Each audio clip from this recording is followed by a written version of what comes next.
উপরে নিয়ে গিয়ে দেখি আমার ছেলে যে রুমে থাকে সে রুমে মেঝে শোয়ানো আছে মৃত্যু অবস্থায়।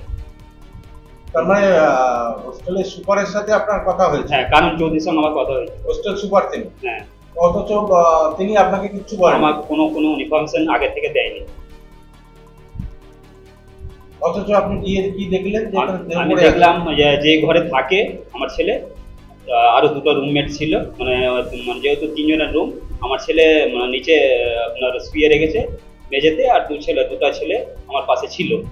তখন গায়ে আঘাতের চিহ্ন ছিল? আঘাতের চিহ্ন ছিল, ডান আপনার বাম চোখে এখানে রক্ত জমে আছে, আর আপনার পায়ে প্রচন্ড 2-3 জায়গায় চোট দেখেছি এগুলো। আর আমি যাওয়ার প্রায় 10 মিনিটের মধ্যে পুলিশ প্রশাসন আসে। জানি না ইনফরমেশন কত থেকে পেয়েছে, বা হোস্টেল সুপার হয়তো আমাকে দিয়েছে থানা ইনফরমেশন। এফআই জিডি নেয়নি, আর পোস্টমর্টম করার সময় আমাদের কোনো লোক লাগেনি। পোস্টমর্টম করার সময় ডাকেনি? আমাদেরকে ডাকে। আর মিডিয়াকেও জানাতে পারছে? মিডিয়াকে জানাতে পারছিল, বলছে মিডিয়া ইনফরমেশন করিও না, যতটা হয় আমরা সামলে দেবো, কোনো অসুবিধা হতে দেবো না। এরকম চিন্তা ভাবনায় আমাদের কোনো মিডিয়া দেয়নি। আজকে আমি আপনার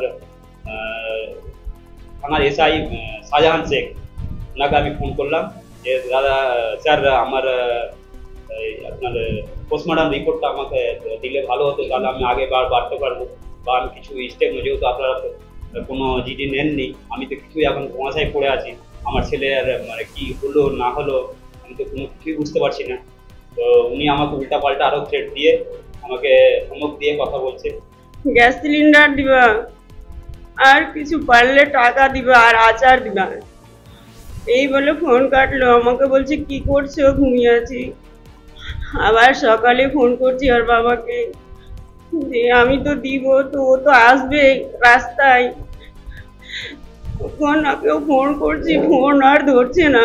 আমার ভাতিজা ফোন করছে, বলছে আন্টি তোমার ছেলে নাকি সকালে বেরিয়েছে কলেজ থেকে, এখনো ফিরেনি। বলছে যে ওর বন্ধুরা বলছে যে সকাল থেকে বেরিয়েছে এখনো ফিরেনি। সুসাইড করেনি, ওরা মেরে ফেলেছে। ফোন করেছে? ফোন করেছে।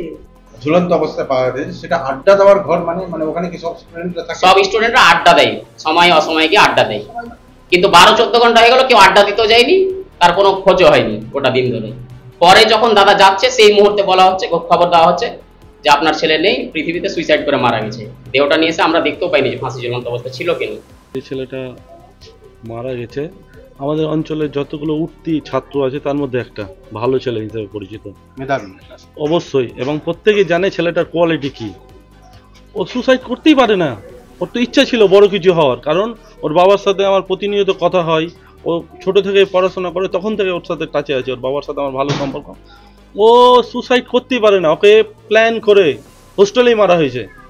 এবং যেটা শুনলাম এখন পর্যন্ত এফআইআর হয়নি, হয়তো যেহেতু ওইখানকার জঙ্গিপুরের লোকাল এমএলএ ইনস্টিটিউটটা ও পলিটিক্যাল ক্ষমতা দেখিয়ে লোকাল রঘুনাথগঞ্জ থানার আইসিকে হয়তো ফোন করে এফআইআর নিতে না নেয়, তার ওর সেটা বাধ্য করেছে।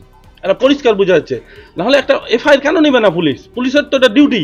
পলিটিক্যাল ক্ষমতাটাকে দেখিয়েছে যে ওই ইনস্টিটিউটের কর্ণধারটাকে ওখানকার জঙ্গিপুরের লোকাল এমএলএ, তাহলে পরিষ্কার, অবশ্যই পরিষ্কার বোঝা যাচ্ছে কি এই পলিটিক্যাল ক্ষমতা দেখিয়ে এফআইআর নিতে দেওয়া হয়নি।